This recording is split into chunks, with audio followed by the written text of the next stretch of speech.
Aaron, I understand the concern about the phrase use it or lose it, but it seems to me that beneficial use is really the hallmark of the standard of human expert.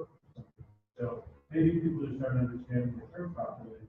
But what I want to understand is the state making determinations about what efficient irrigation practices are in terms of what type one expected efficiency should be for a flood irrigation or sprinkler irrigation. And I'm thinking about kind of mountain flood irrigation environments where it's frankly extremely labor intensive to have people run around and remove copper damage and so forth. And I think there's practical reasons why someone might divert at what ends up being a 30% overall efficiency.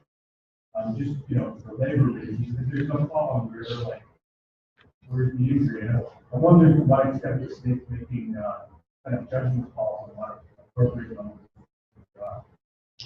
No, I totally agree. I mean, waste is subjective. And then, so when I say, we're going to be looking more closely at it, it's going to be more things that are very obvious. 1820 CFS going out the tail end of the ditch, which we have an example of that in Division 6, or waste gates along the ditch that are just being left open and let water running through it.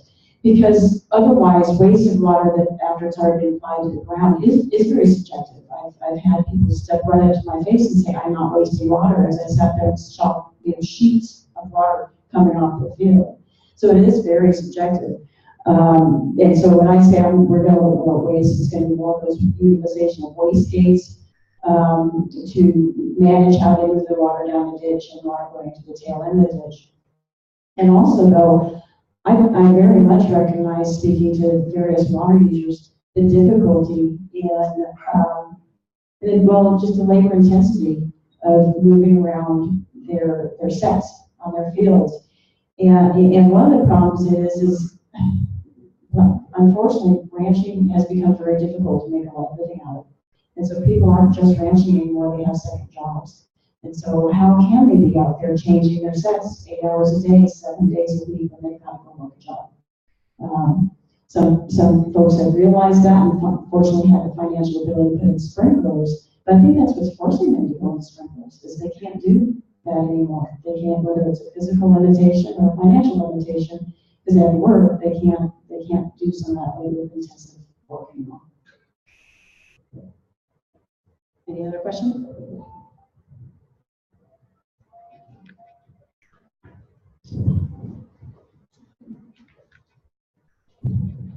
Thank you, Kevin.